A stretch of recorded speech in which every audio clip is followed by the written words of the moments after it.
On.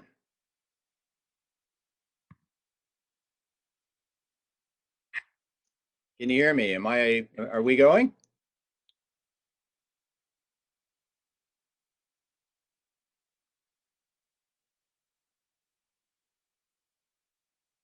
Okay, I'm going now. I hope you guys can hear me. Clicking slideshow. First of all, everybody, I hope you all can hear me.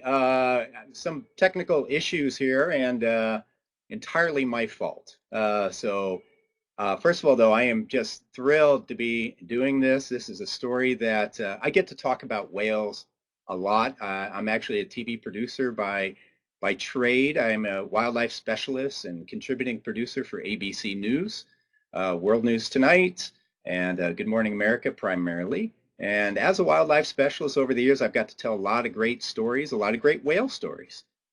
And I think one of, we think about all these great whale stories, right? We think about Jonah and the whale, and we think about Moby Dick. We think about Keiko. And, whereas I wasn't there for the Jonah and the whale, and I wasn't, and I certainly wasn't there for Moby Dick, I was part of the Keiko project. But I think, maybe the coolest story for me personally is the story of Springer, A73. And what an amazing journey that was. And it was one of these things where I was volunteering for Orca Conservancy and actually running the group as its president of the board back in 2002. And and got a call from Ken Balcom at Center for Whale Research, who said, I got to pop into your studio. I had a studio in downtown Seattle because I have to transfer some footage because Mark Sears and I came across this very unusual thing, a baby orca off the ferry terminal, Fauntleroy, which is just south of Seattle, West Seattle. And so we need to kind of transfer it because we need to take a look at it and we need to get it to the media. And so suddenly I was kind of thrust into this, beginning initially out of curiosity, but also just knowing that we had a solitary killer whale. We didn't know if it was transient, a big whale. We didn't know if it was a resident whale. We didn't know if it was southern or northern resident whale, but we did know that it was in the wrong place and it was all alone, and killer whales should not be alone. So anyway, so we started this journey in January 2002, and I'm just going to flip through slides here. I hope you can still see this. And we kind of collected all the media that we did, that we were a part of during that time, and what we call the Springer file, which is very accessible now through the Orca Conservancy website, but a nice collection of articles, beginning with the beginning and going all the way through an amazing and wonderful, happy ending. So I'm going to skip through here. When you got to think about this, the quote up above was by King Television, a good friend of mine, Gary Chittum, who used to be an environmental specialist for King 5 News, which is the NBC affiliate in Seattle. And it was very much a daring, dangerous, and very highly publicized effort. And now it has worked. It definitely doesn't just appear that it worked. It very much did work. And if you think about it, I'm going to kind of go through the whole scope just in 4 quick bullet points of where we went and where we are today. And where we began was this little orca, barely weaned, apparently resident orca, who just showed up nuzzling the ferry at West Seattle, and with a horrible skin condition modeled with what ketosis it's called, which is really just basically bad breath. When some of you are hungry, you start, that body starts creating, it starts basically eating some of your fat, and your breath is bad, and that's called ketosis. And she had probably the worst breath of any orca I've ever gotten close enough to smell. So, and she started in mid-January 2002. Just roaming around the ferry terminal and just very lost, very hungry, clearly sick, and on a road to, an uncertain future. And we were pretty certain that the future would be very grim.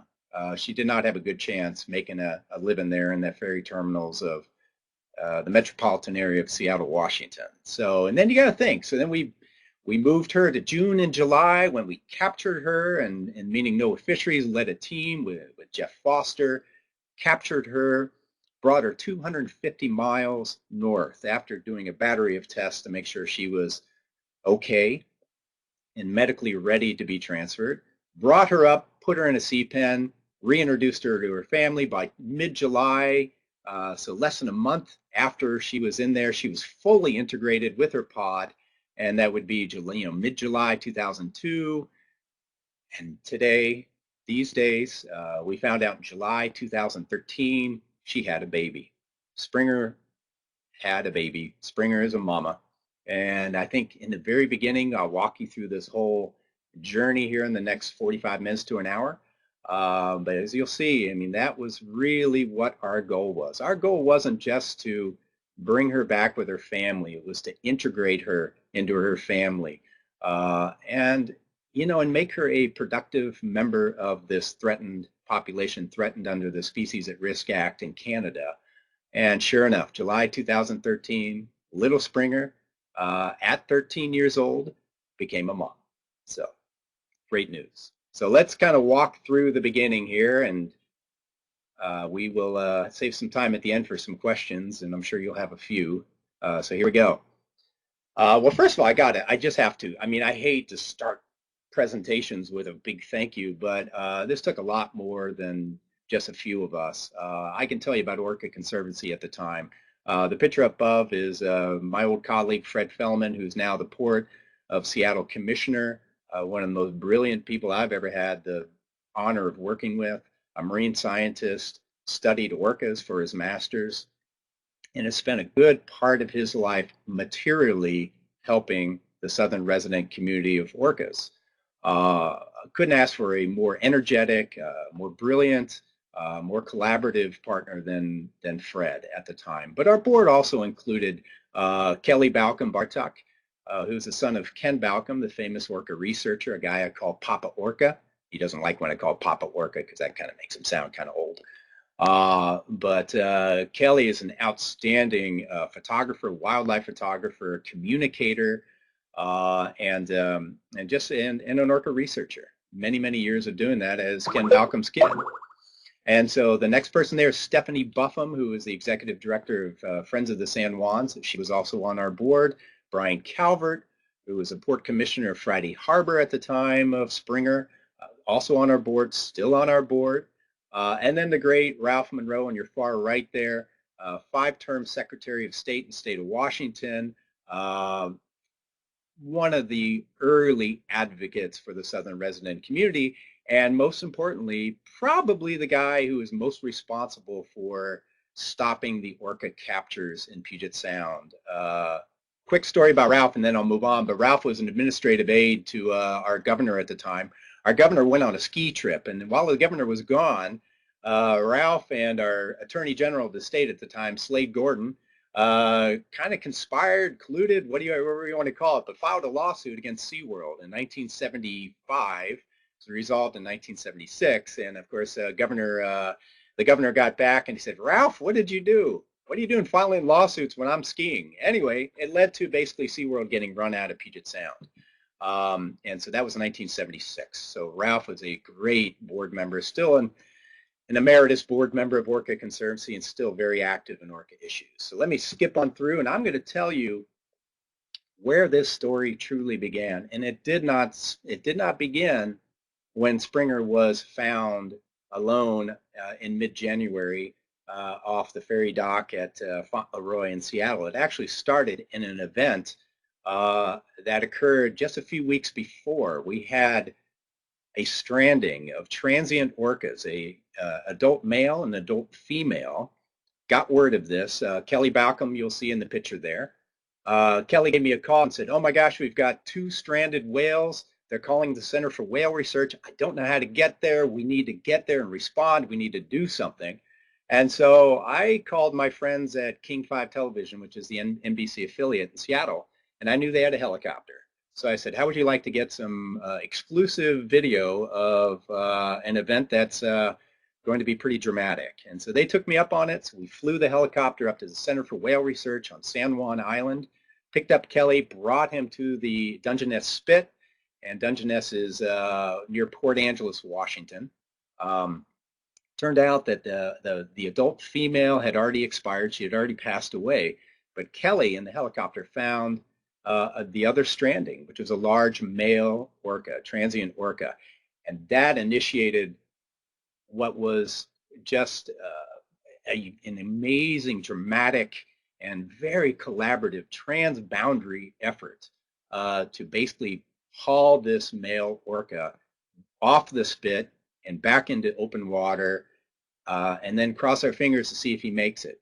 And sure enough, and this involved people who don't normally sit at the same table with each other. You know, we had people from the captive industry, and Vancouver Aquarium.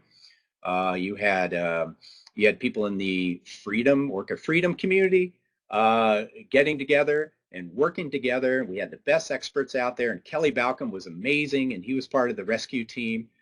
And it captured the imagination of every single television station in Seattle. It just lit up the airwaves. So we had every station competing to be top story on the amazing Dungeness orca stranding in early January of 2002. And it was successful. After 3 or 4 days of working on this, they were able to tow this orca out to open water.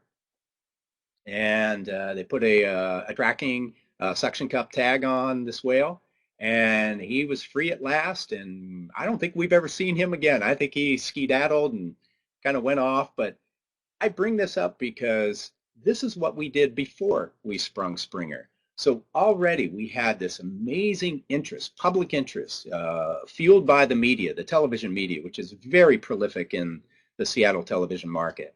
And this picture that we sent out to not just the Pacific Northwest, but really nationally and internationally, of all of these strange bedfellows, these people who are all usually fighting each other over the issue of captivity, putting aside their differences, working together and saving an orca. And that happened in early January.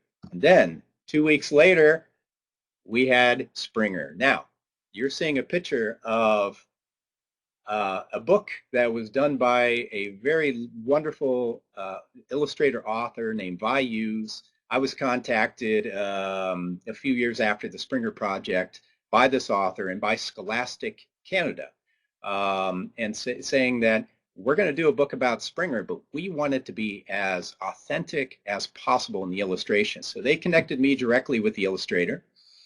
And she started asking me for frame grabs for pictures I had from start to finish, and that she would illustrate the book as clearly and as articulately as possible from those images. And it's great because a lot of times when you're talking about a project like this, you tend to get bogged down in some of the science of it.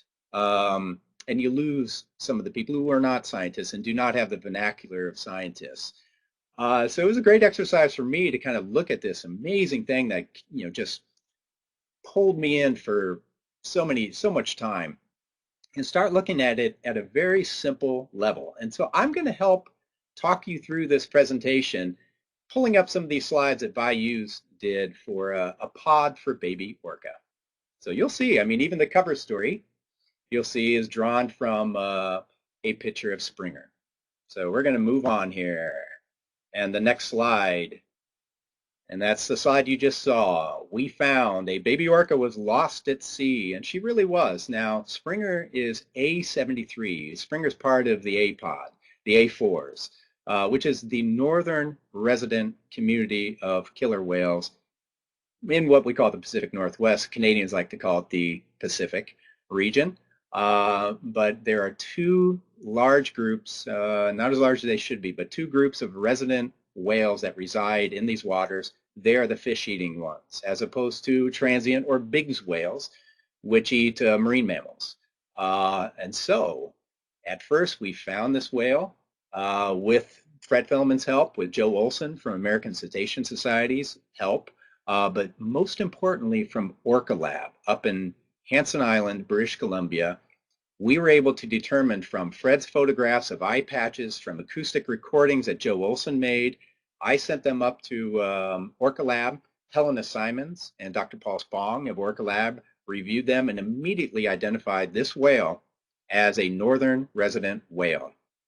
And as you'll see from the images right there, the images, the illustration, the biggest issue right there is you had a solitary, what we call solitary social killer whale who was beginning to get noticed in a very populated, very congested, and frankly very polluted area of Puget Sound. And the boats started converging on them. Our first order of business on this was to kind of keep it a secret where this whale was. And the secret quickly got out. Unfortunately, there was a sightings network called Orca Network that started putting out whereabouts of this whale.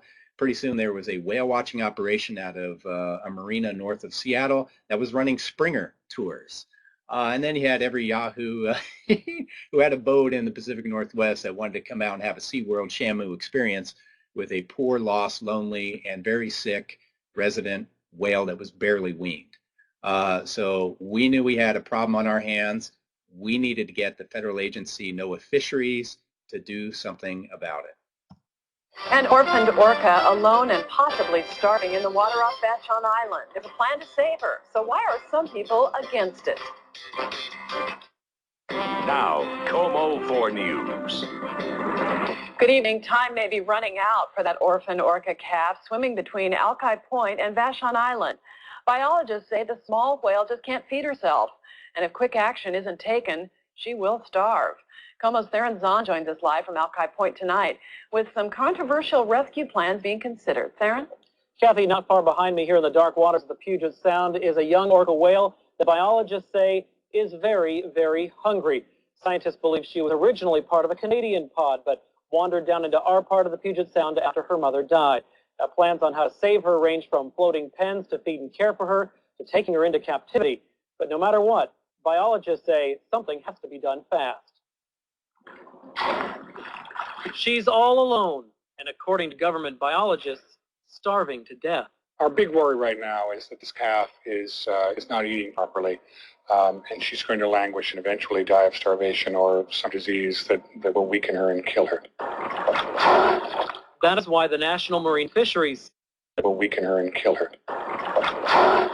That is why the National Marine Fisheries says a decision on how to rescue this 1.5-year-old orca must be made in the next 7 days before she's too weak or too sick to be saved. Our goal, if we do capture the animal, is to rehabilitate her and reintroduce her to her pod. But whether we'll be successful in that is anyone's guess at this stage. There is another possible fate for the baby whale if it can't be reassimilated with its Canadian pod. It would be taken from its native environment and held in permanent captivity on display at an aquarium like SeaWorld.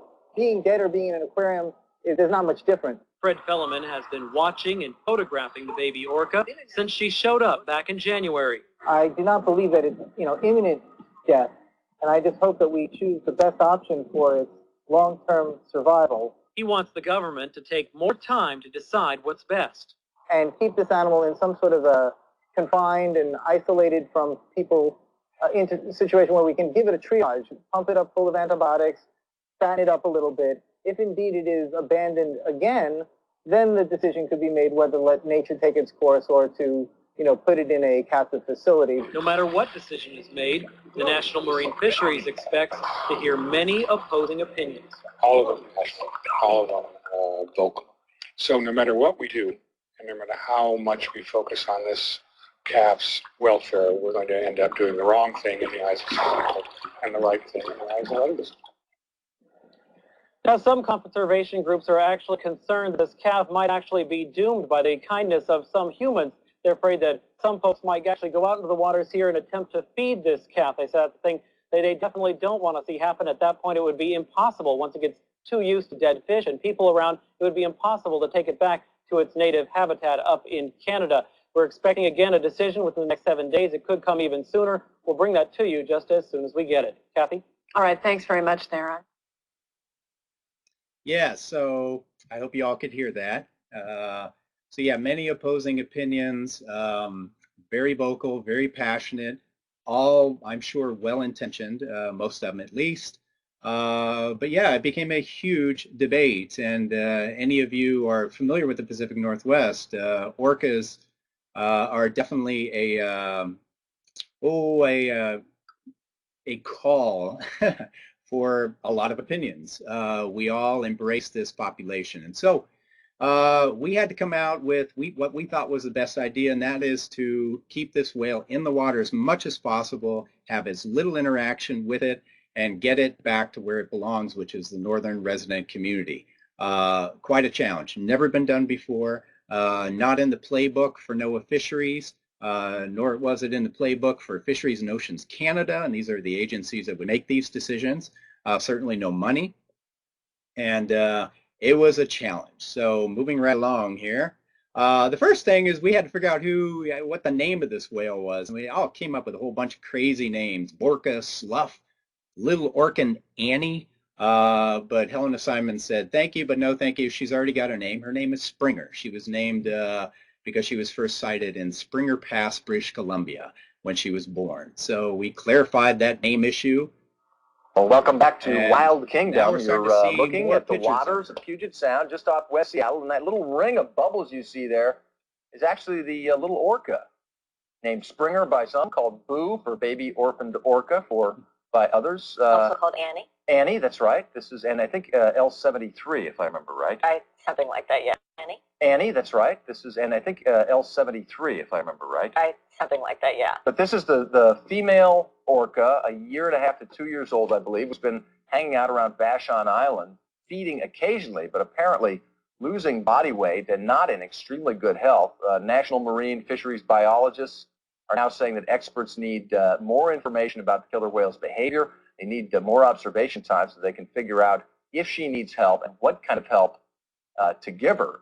They were concerned, of course, at first that she wouldn't be able to feed herself, but we've seen her eating salmon. We certainly have, and she seems to be, it's so hard to tell in these pictures because she seems like she's having a great time out there. Of course, being able to figure out exactly if she's eating enough food to sustain her is difficult, of course, from the layperson to guess. They've also said recently that when they get close to her, they smell a certain kind of odor on her breath, which indicates that she may actually be metabolizing some of her blubber, that she may not be taking in enough food, and she's essentially beginning to feed on her own body to sustain herself, which is the beginning of a very serious downward cycle. But where exactly she is and all that, and what exactly to do with her, of course, we're still just waiting to see. King 5 has learned there is something in the works to help that orphan baby orca swimming in Puget Sound. Today, a Seattle-based environmental group says it has a plan and is talking to the government about making it happen. King 5's Glenn Farley joins us live with the new developments. Glenn?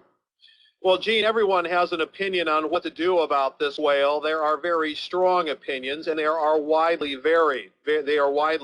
Although there are different ways to go about this, there are no guarantees of success. In 1965, Namu, a large orca, was brought down from Canada in a mobile sea pen, towed over about 2 weeks to Seattle.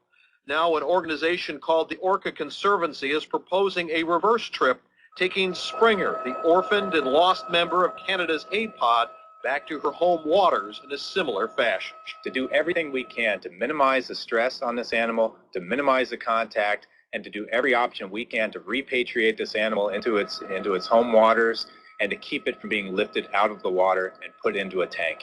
Orca Conservancy says it's working with the San Francisco environmental organization to put together a well-thought-out plan to get the young whale back home, providing her live fish and introducing her back to her home pod, which may or may not accept her.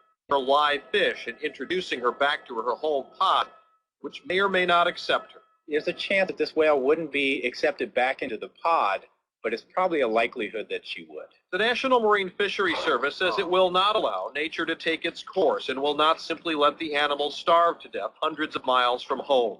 But the agency is considering a wide variety of options, including putting the animal into an aquarium so she can be nursed back to health.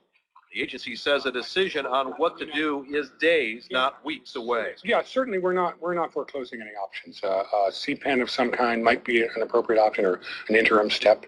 One of the problems we have with the first steps is that we've got to get this animal assessed as far as its health is concerned and then back into good shape. Now, the National Marine Fisheries Service says this is not like taking a lost dog back home. This is a lot more complicated than that. But one of the big concerns for environmental groups is they say once this whale were to be introduced into a tank and have a lot of human contact, being a young whale, it would imprint on humans and would likely never return to the wild again. Live in Seattle, Glenn Farley, King 5 News. Sparks just might fly tonight as various groups meet over what to do about the orphaned orca that's been cruising between West Seattle and Vashon Island. This coming just hours after Sky King captures new video of the whale going after its prey. King 5's Glenn Farley has been tracking the story since it broke, and now, Glenn, we understand this could end up in an aquarium or a zoo? Well, it could, Gene, but the government says that is not their first choice, but they aren't very optimistic that the whale can successfully be reintroduced to her home pod in Canada either. This morning, a government boat heads out to try and find the young orphaned orca, and representatives from some West Coast aquariums were expected to be on board. She's known as A73 or Springer, and late this afternoon, Sky King captures more video of her going after big salmon. Over the weekend, whale researcher Mark Sears also captures evidence of the whale feeding. She's got it. I saw her with a fish right there. Experts say both are good signs that the whale is eating, but other scientists who've seen the whale in prior weeks say she's not eating enough and fear she will ultimately starve to death. And the National Marine Fisheries Service does not want to see that happen. I mean, well, we enforce something called the Marine Mammal Protection Act, not the Marine Mammal Abandonment Act. But what should be done to save this whale? Some environmental groups, including the Orca Conservancy, think the whale could be ferried in a moving net pen back to her home in Canadian. Orca Conservancy think the whale could be ferried in a moving net pen back to her home in Canadian waters, and at least try and reintroduce her to her home pod. What the group does not want to see is a return to capturing whales, as was done in the 60s and 70s for aquarium displays. And none of us want to open that door again. This is a very, very sensitive issue. Today, the Oregon Coast Aquarium, which played temporary host to KEICO, says it's willing to house and rehabilitate A73. Just as we did when KEICO came, we want to help, and we're well suited to do that. Also at stake, the future of another young whale that belongs to L-Pod in Puget Sound. Some experts argue if Springer can be taken back to her home waters off northern Vancouver Island, maybe a whale known as L98 can be brought down to his home waters in the U.S., which has seen its population of orcas drop by 20% over the past 5 to 6 years. Live in the newsroom, Glenn Farley, King 5 News. There's a public forum to discuss the orphaned orca at the Hall at Fauntleroy tonight. That address is 9131 California Southwest. That's in West Seattle. The forum starts at 7 tonight. Yeah, so thank you for sitting through that media. You know, that Muhammad moved a mountain. We knew that with NOAA Fisheries, National Marine Fisheries Service, we knew we'd probably have to move a mountain range to get them to act on this, and we pulled out all the stops. The main thing we did was to keep public pressure on the agency to do something about this whale. As again, we had many opposing opinions, and actually my friend Glenn Farley from King 5 News articulated it pretty well in the piece that there was a lot of concerns that this whale would be the first captured orca in Puget Sound since 1975. And so that was a big concern. However, our biggest concern was that we would have a very important member of a threatened population in the northern community just wash up dead on a very, very populated public park beach in West Seattle. And so we knew, and just like NOAA Fisheries knew, and that they don't enforce something called the Marine Mammal Abandonment Act, that they really had an obligation to do something about this, and we were standing by to help. They often would kick it back to the public and said, okay, we're going to help. How would you do it? Well, we came out with a number of very viable options and secured these options, including the NAMU shuttle, as we called it, actually hauling the whale up north. We looked at a Canadian hovercraft that we actually procured commitment from the Canadian Coast Guard to use to shuttle her in a very quick shuttle back up north. We had a lot of options here, but all of them were viable. And so NOAA Fisheries reached out and said, let's get some plans. So we reached out, and as you see, it was mentioned in this piece. We thought, well, who is the only non-government organization to ever move a killer whale successfully with the intent of reintroducing this animal into a wild population? And that, of course, is the Free Willy-Keiko Foundation, the KOMO Project, Earth Island Institute, and the Humane Society of US. And so since I knew these folks and worked with them, I reached out to them, and they came forward and said, we're all on board. Not only that, but they had a donor. They had an angel standing by ready to write a check. The same people that funded the KOMO project. So they were ready to write us a check to make this happen. All we had to do was get NOAA Fisheries to agree to it. And I believe there were 5 or possibly 6 plans submitted. There were only 2 that were submitted that didn't require her to go to a marine park for rehabilitation. We knew that was a dead-end street. Once you go into a concrete tank, you don't often get out if you're an orca. So we didn't want that to happen. So we actually merged our plans with the other plan that required, that also called for keeping Springer in the water and repatriating her without going to a tank, and that was Vancouver Aquarium. So we kind of talk about strange bedfellows. We all got together. We agreed to merge our plans. We let NOAA Fisheries know that we were working together on this one and that we had funding and we could do this. And it ultimately swayed their decision, and they went with the plan. Long story short, Vancouver Aquarium quickly backed out for whatever reason, but we continued working with them, and let's move on here.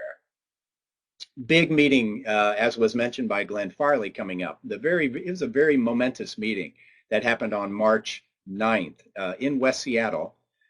And we had a lot of opinions, and you know, we had Orca Network, Howard Garrett, who proposed that we actually leave the orca where it is, put divers in the water, and just, I guess, assuage her social needs with human companionship until such time as she turned her rostrum up north and headed 250 miles back home.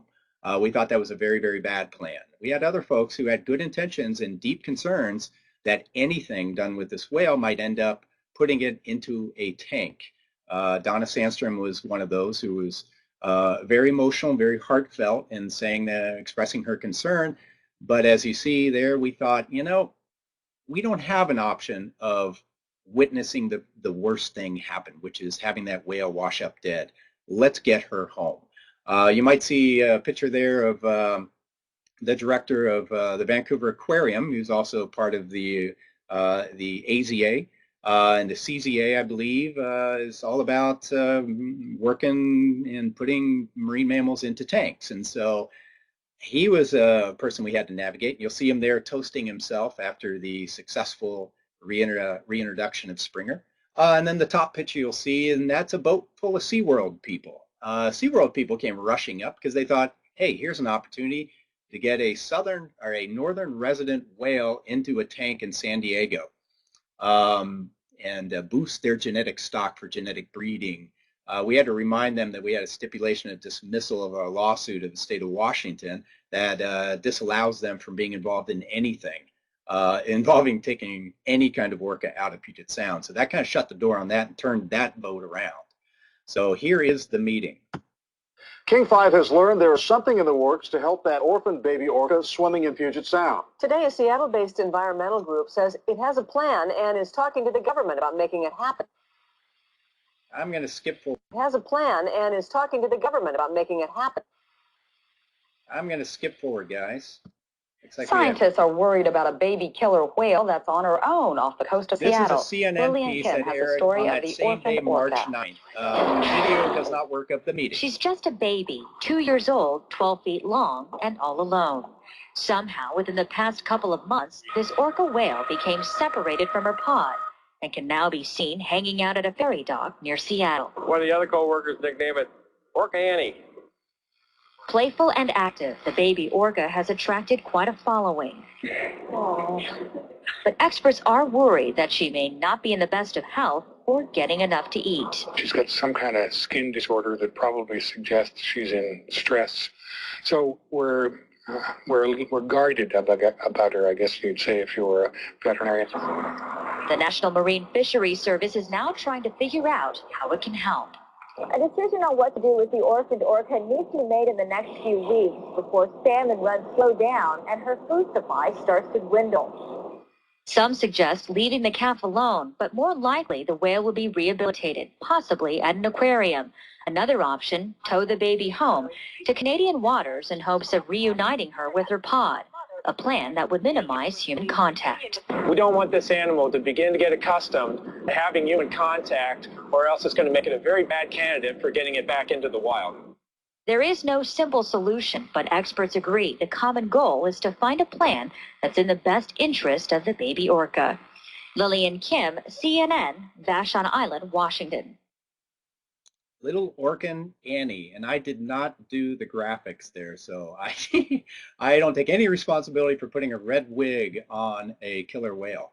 But you'll see the rush now. And this is CNN headline news. It went CNN International. Suddenly now this little orca in West Seattle, Washington was international news.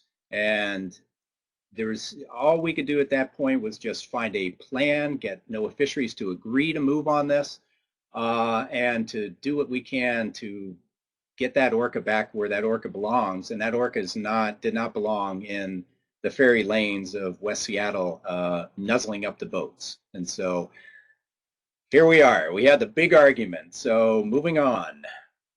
And again, debate, we talked about how we were going to do this. We enlisted the full participation of the KOMO project to help us. We started moving forward and the debate continued, but we felt that we had the best shot of any of the plans submitted to get her home, the best chance, the least invasive, and we put it forward and we fought hard. Thank you, Darren. The decision has finally been made on what to do about that orphaned orca in Puget Sound. The National Marine Fisheries Service says it will intervene and capture the whale. King 5's Glenn Farley is live in Seattle with a decision and how it will be carried out. They Glenn? decided. Lori, behind me, you can see the skyline for the city of Seattle, and that's appropriate in this case because the National Marine Fisheries Service says this whale is rapidly becoming an urban whale, being between West Seattle and Vashon Island. She's exposed to boats, people, ferries, and now even French fries. They say she'd be a lot better off in her pristine native waters in Canada.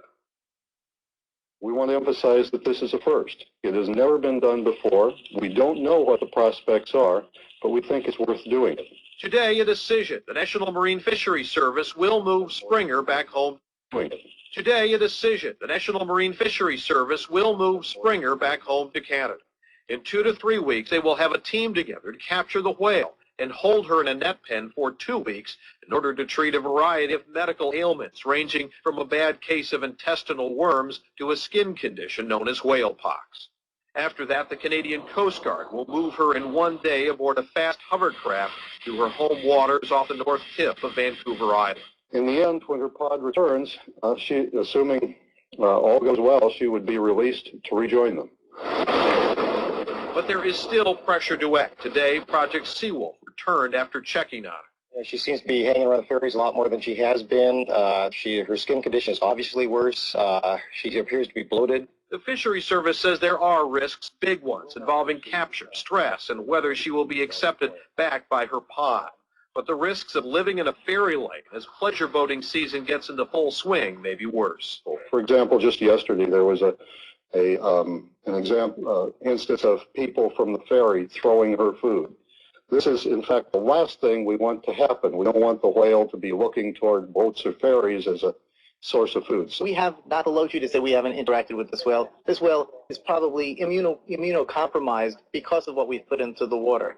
We have an opportunity now, and I think an obligation, to try to do something. Now, there are a lot of details to work out here before this can happen. One of the big details, the matter of funding. Now, there is a provision in the U.S. law for emergency funding for rescuing a marine mammal. According to the National Marine Fisheries Service, moving her back north could cost hundreds of thousands of dollars. Private groups say they should be able to also help a lot in raising money to move this whale.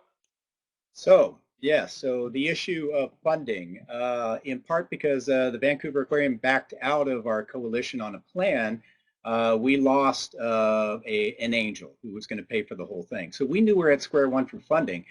The federal funding that Glenn Farley mentions was actually the Prescott Marine Mammal Stranding Grant that was brand new, I believe, just the year before. And as a matter of fact, Fred Felleman, you see in that picture from Orca Conservancy, Fred had helped write priority language into the Prescott grant with the staff of Senator Patty Murray, that gave priority consideration for orca or gray whale strandings in the Pacific Northwest. And Fred was able to get that language written because a gray whale washed up dead on the beach of a congressman on Whidbey Island, and it began stinking up his house and the entire neighborhood.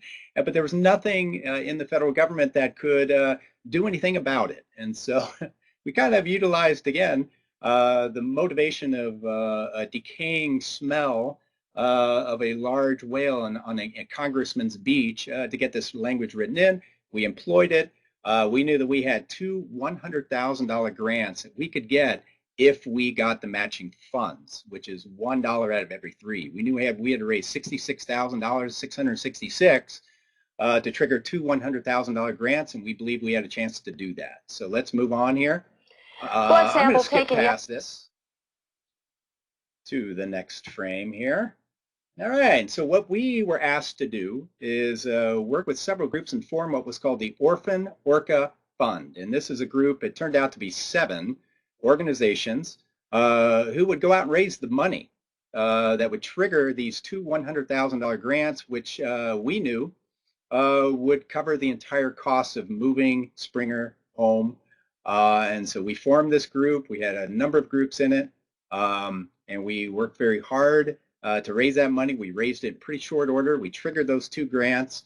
We had the money, and we knew it was time to act.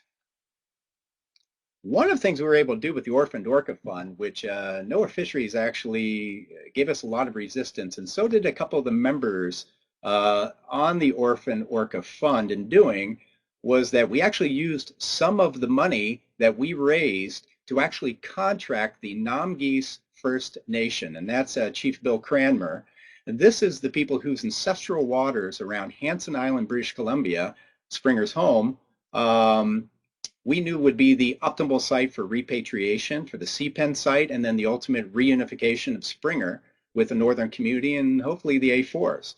And so we worked directly with them because we knew the plan that NOAA Fisheries was advocating for, as well as Vancouver Aquarium, was to put Atlantic farmed salmon into a sea pen in these ancestral waters of the Nomgeese First Nation.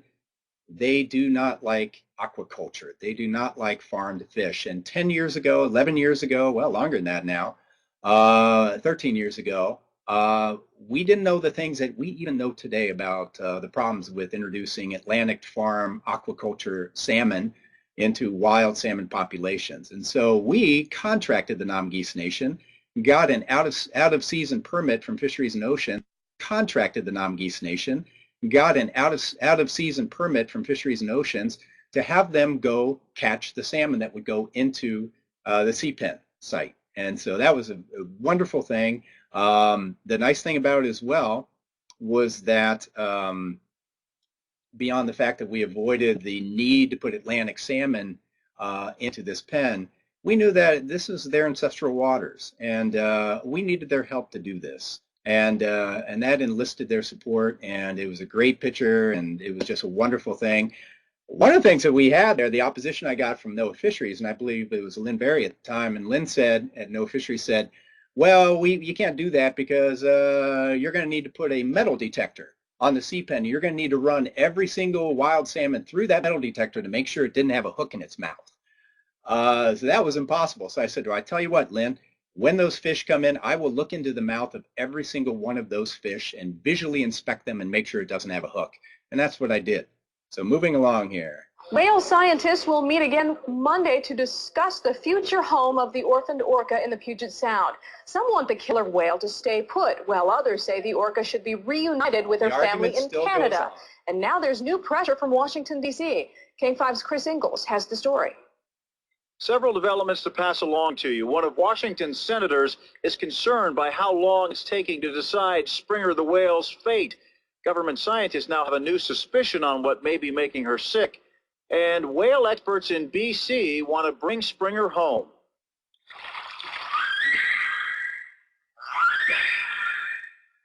Our first look and listen at what could be the orphaned orca's family. The BC-based Orca Conservancy has linked Springer, the young whale now swimming solo off West Seattle, to pod A4 here off Vancouver Island. Whale experts here want to bring Springer back. We think that there's a reasonable chance of reconnecting her with the remaining members of her family or with other family groups in the northern resident community if she's given a chance. But National Marine Fisheries, or NMFS, hasn't decided what it plans to do with Springer. The Vancouver Aquarium is also running short of patience. Its offer to provide medical attention still unanswered. As NMFS weighs whether to let Springer be or move her elsewhere, one of Washington's senators weighed in today. Maria Cantwell accusing the agency of dragging its feet. I think there's a great deal of concern that we don't know which to do, so we're doing nothing. Also today, test results reveal that lethargic Springer isn't suffering from a genetic problem, and that leads scientists to suspect diabetes. Diabetes is unknown in killer whales, so we kind of just off the top ruled that off and had focused on this genetic defect. Now that we've ruled out the defect, we need to go back and certainly look at the diabetes. NMFS says it understands that there are many different opinions out there, but it says it doesn't want to make any decisions in haste that might create undue stress for the whale. So for right now, Springer is staying in the waters off West Seattle. In Seattle, Chris Ingalls, King 5 News. Yes, so you probably noticed that. It's May 17th. They made a decision in March to do something, and we sat for 2 months waiting for National Marine Fisheries Service to come out and blueprint this rescue. And so I decided to call the office of Senator Maria Cantwell, whom I worked with on a few other things in years past, and said, we need your help. And so our junior senator from Orca country jumped into the fray, made a few phone calls, and guess what?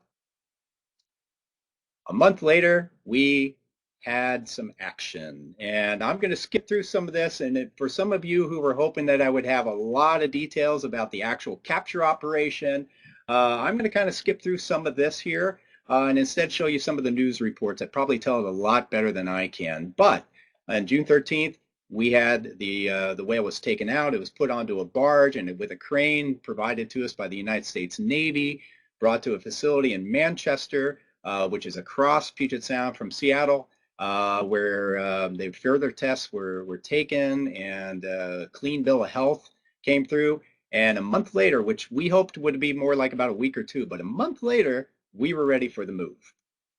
In the Pacific Northwest tonight, where the sea and all the creatures in it are so much a part of everyday life, a rescue story to remember.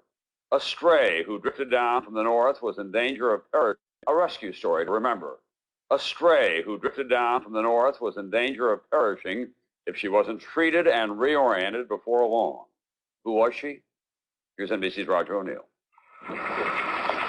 This is one whale of a fish story, about a little lost whale with bad breath, a story about Springer. A life and death struggle of an orphan killer whale stuck for 6 months in Puget Sound near Seattle, 300 miles from her home.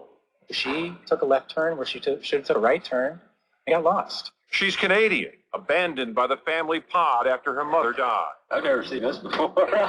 A73, as she's formerly known, has delighted marine scientists. We are now arriving Vashon Island. And thousands of commuters who take a ferry between Seattle and Vashon Island. The 11-foot-long whale has adopted a 300-foot-long ferry boat as its surrogate mother. Not only has the Orca made this the most interesting commute in the country, she's changed the whole social fabric of the ferry boat passenger. Suddenly your coffee's interrupted by people pointing out the window and everybody rushing over to where you're sitting. The Orca likes to chase salmon, almost as much as eat them. But scientists say in Puget Sound there's too much pollution, boat traffic, and people for a baby orca to survive. There is no likelihood she could remain a successful wild whale if she remains where she is. A73 is also sick. Her bad breath, a problem with metabolism. She has worms and a worsening skin rash, which quite frankly makes her itch. But she's no dummy. Springer has figured out how to scratch those itches with logs, boats, and hands really feel good. Looks like they got her. This afternoon, Springer was hauled in by Marine cowboys, lassoed on live TV. She's on her way now to a floating marine hospital for treatment. In 2 weeks, she'll be returned to Johnstone Strait off Vancouver Island, Canada, and hopefully the orca's family will take her back. Tomorrow, the ferry ride without Springer will just be a ride to work. Roger O'Neill, NBC News, Seattle. That's not news for Thursday. I'm Tom Brokaw. I'll see you back here tomorrow. Yeah, lassoed on live television, and actually I was an analyst on one of the stations doing that live report, and I think my stomach kind of came up here. It was pretty scary, but handled incredibly well by Jeff Foster, who's an amazing individual. Who's really the best expert in the world in doing this. Brought to Manchester, the rescue was underway. And again, you know, in Manchester, there we go. We're finding fish. And actually, that's not accurate because the team was feeding salmon to her through a tube so that she wouldn't associate human beings with fish. And that worked out very, very well. It was time for the move.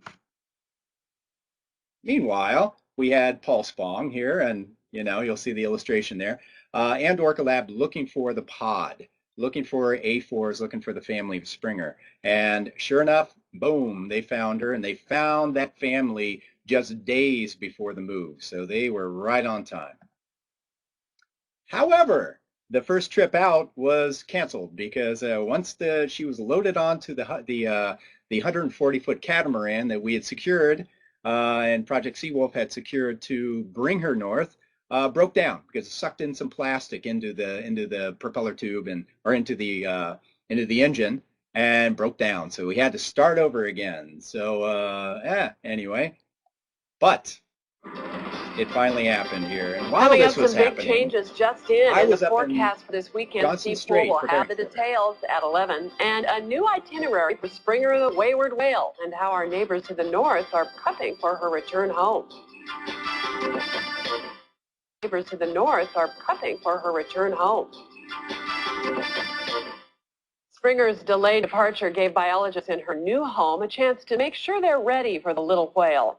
KOMO's Kevin Reese joins us live from Telegraph Cove on Vancouver Island. I bet it's just gorgeous there today, Kevin. It certainly is, as you can see, and from this picturesque spot here at Telegraph Cove on Vancouver Island, what you can see behind me are the waters of Johnstone Strait, and the very first island you see over there is Hansen Island. On the other side of that is Dong Chong Bay, where Springer will be held temporarily. This does give them extra time to get ready and an extra day to confirm what they did today, that her family is already here. How'd you guys do out there?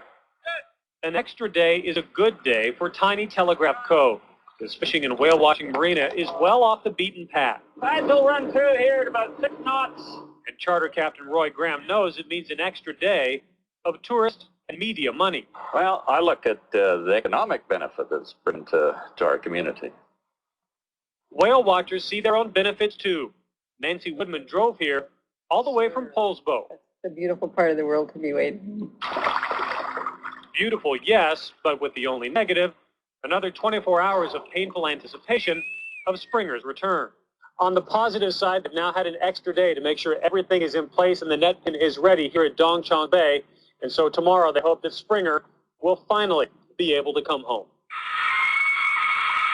And when she does, she already has company. Researchers at Craycraft Point, the Orca lookout station on Johnstone Strait, found one of the A-pods Friday, the A11s, basically Springer's cousins. And they confirmed acoustically that there is a vocal connection, and that this is one of the subgroups Springer might be able to join. The fact that they just showed up on the day that we announced that we're going to bring her up here is very karmic, very kind of magical for a lot of us, and it's a key element. So having her close relatives here at the time when she's going to be coming up here, it's great timing. Timing they hope goes off without a hitch on Saturday. And now months later, after forming all these groups to help fund it and working with NIMS, which has not always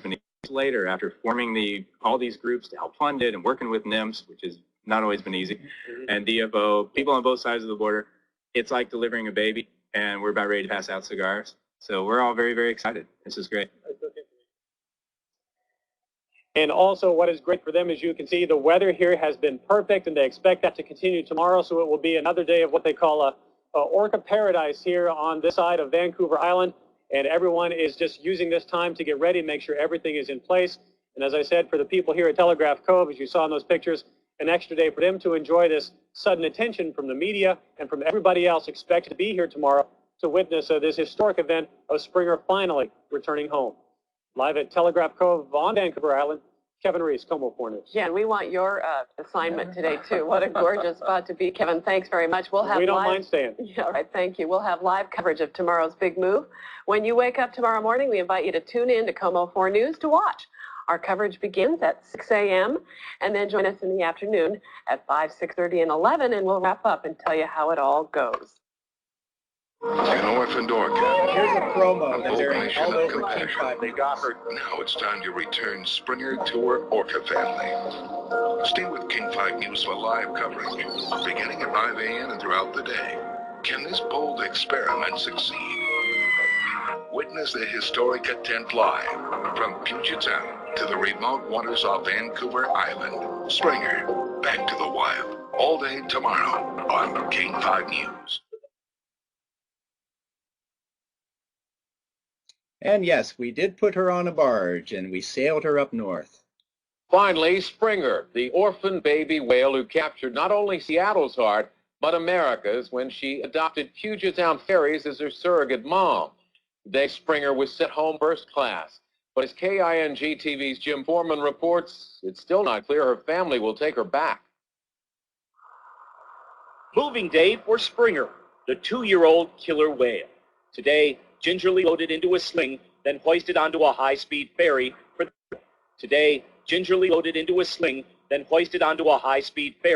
the trip from Seattle to home, the chilly Canadian waters off of Vancouver Island. It's all an attempt to finally reunite her with her family. She's doing great. She's been excellent. She's riding really comfortably. For 6 months, Springer has been frolicking in the waters of Puget Sound off of Seattle, 400 miles from the Canadian Cove, where marine biologists believe her native pod or family of whales lives. The scientists think when Springer's mother died, she became separated from her pod and swam south. Springer, it seems, took a liking to the Washington State ferries, swimming alongside them, seeming to adopt the boats as surrogate moms. But scientists worried Springer, already sick with a skin condition, could get hurt in the busy boat traffic of Puget Sound. So $500,000 was raised to send her back home. Now, after a month of medical treatment and a 60-pound-a-day diet of fish, Springer has been given a clean bill of health. If she's healthy and seems physically fit and not too stressed out from the journey, she's basically ready. So in a bold move never tried before, scientists will release the orca as her grandmother and family swim by up the northeast tip of Vancouver Island. Maybe it'll take weeks, or maybe she'll bond right up and then separate again until we get her up there, drop the net, let her do whatever she's going to do along with the wild whale. The experts admit the move is risky. Whale pods are tight-knit, even speaking their own language. Can Springer adapt? Will the other whales accept her? It's up to her, and none of us can do anything about that. We're all going to be watching right along with the rest of the world to see what happens. Waiting to see if you really can go home again, even if you are a killer whale. Jim Foreman for NBC News, Seattle. And that's NBC Nightly News for this Saturday. Thanks for watching. I'm John Sigenthaler in New York, and we'll see you back here again tomorrow night. So we, I guess the answer to Jim Foreman's question is yes, you can go home. And in this case, Springer did go home. Now, I'm running short on time, and we've had some technical issues here, so I'm going to try to scoot through and get to the punchline. But the main thing is that the move happened. It went without a hitch. So many people were involved in making that happen. The Nominees First Nation received her with welcome ceremonies and drum ceremonies from the forest, and it was just a beautiful event. And then Springer and the A4s and the Northern community kind of did the rest. She was released. She spent hours with her family. It took 3 or 4 days before her to finally connect, and then she connected. And she joined what I called in some of the media an orca party. It was a pretty amazing event. But the main thing was that the Northern resident community really did the rest. She was adopted by A51, who was a 19-year-old aunt of hers, and kept out of trouble. She soon was a wild whale and never looked back again.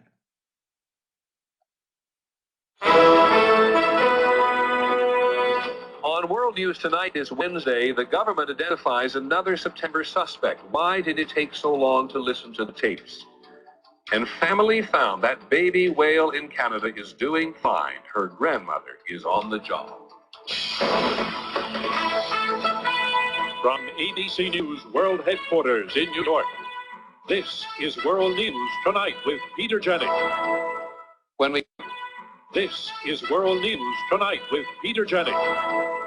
When we come back this evening, a reunion tonight for that young killer whale in Canada. She is finally with family.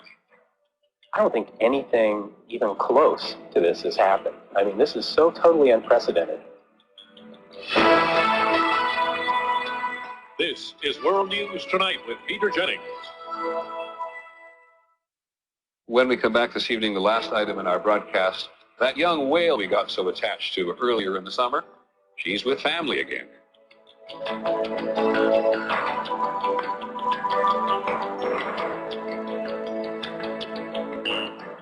Finally from us this evening, the family reunion that worked out against the odds.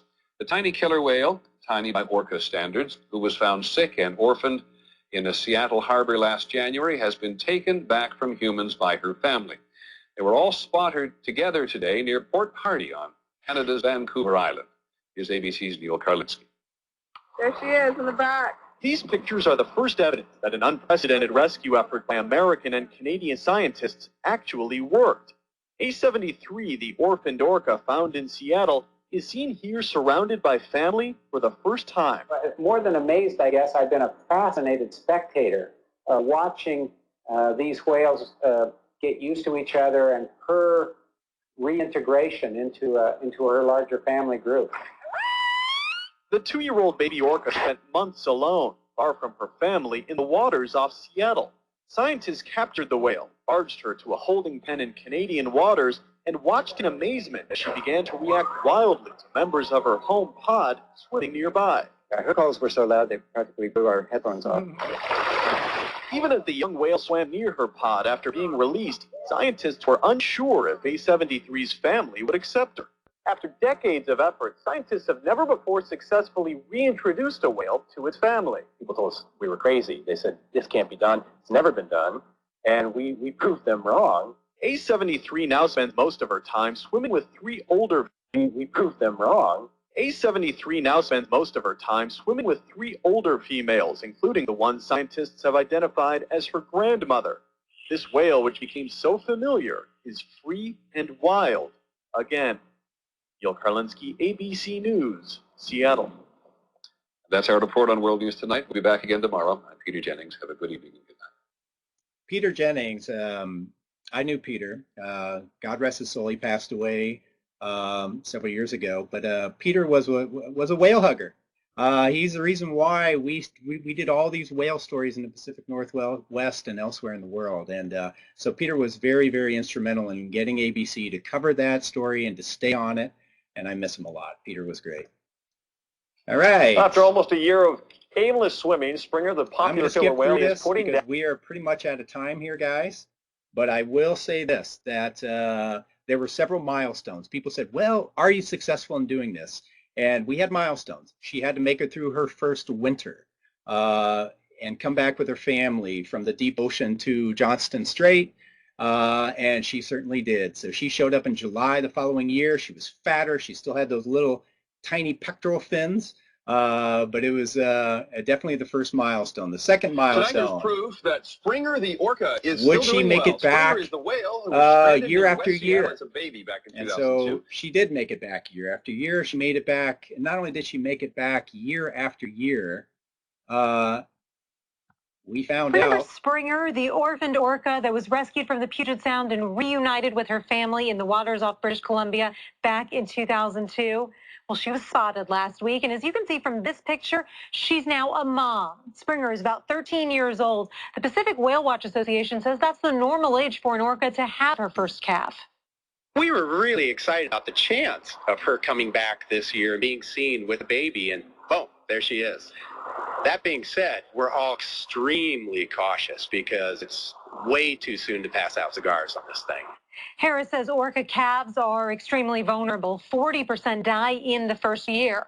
So what he wants to focus on is the fact that Springer's rescue was successful, that her becoming a mom proves she went back to being a wild whale after the community intervened. We're watching this closely. We're all very excited for Springer. We're cautiously excited about this baby. We're going to be a heck of a lot more excited next year when Springer brings that baby back and it's a year old. Harris did say that Springer has shown she's a survivor, so it stands to reason her calf will be too. And she certainly was, and that's probably a great spot to sort of finish here. I know I've gone over, here's some more baby pictures, and the baby's name is Spirit, because she was, I think, sighted near Spirit Island up in British Columbia by Graham Ellis, a great orca researcher. And here's another one. And yes, this story about the baby orca is a true story. And you know, the coolest thing probably about this was all during this effort, we were fighting and then suing NOAA Fisheries to get the southern resident community listed under the Endangered Species Act. And at first we got rejected, and then we brought it to the U.S. District Court, and then Orca Conservancy got them listed. So initially they said they were going to list them as threatened. A year later they came back, listed them as endangered, and now we're full speed on orca recovery here in Puget Sound. So this wasn't a one-off project with Springer. This was an attempt to enlist public support and public perception that we can do something to help these whales, whether it's putting fish in the water or helping a little orca find its way home. So that's my story, and I'm sticking to it. So I know I've gone over here. So that's my story, and I'm sticking to it. So I know I've gone over here. I'm back onto the page here for Yo Oceans. If I'm sure I'm well over time, but if there's any questions, would certainly love to hear questions from you. And I also want to encourage everybody to get my contact information from the organizers here. And I would love to talk to you, love to follow up with you, because this is a wonderful story and should be told as long as there's orcas and fish in the water. So there we go. Any questions?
Hi guys. So I don't know if you can hear me still, if I'm still on, but we are waiting for any kind of questions. You certainly can follow up with me directly. They definitely, the organizers have my contact information. I love to avail myself to any kind of questions. So it's such a great story, and you know, there's so many sidebars to the story, and I could talk, as you can tell, well over time. For hours and hours and hours about this. And I do talk for a living about whales. I'm the executive director of the Pacific Whale Watch Association. So I represent 36 whale watch operators in British Columbia and Washington. And I'm also still a board member of Orca Conservancy, and which is now led by Sherry Tarantino, and Sherry is awesome. And so by all means, shoot me something here. I want to extend my appreciation for the person who's supposed to be following up, because I've dug into your start time here, but thank you very much, and I'm just going to wait for that little text box to say that I'm completed. But again, thank you, all of you, and I love the fact you're interested in orcas. Let's get you enlisted to help this population here in Puget Sound and up in Johnson Strait and all over the world, because orcas are in every ocean on the planet and they all need our help.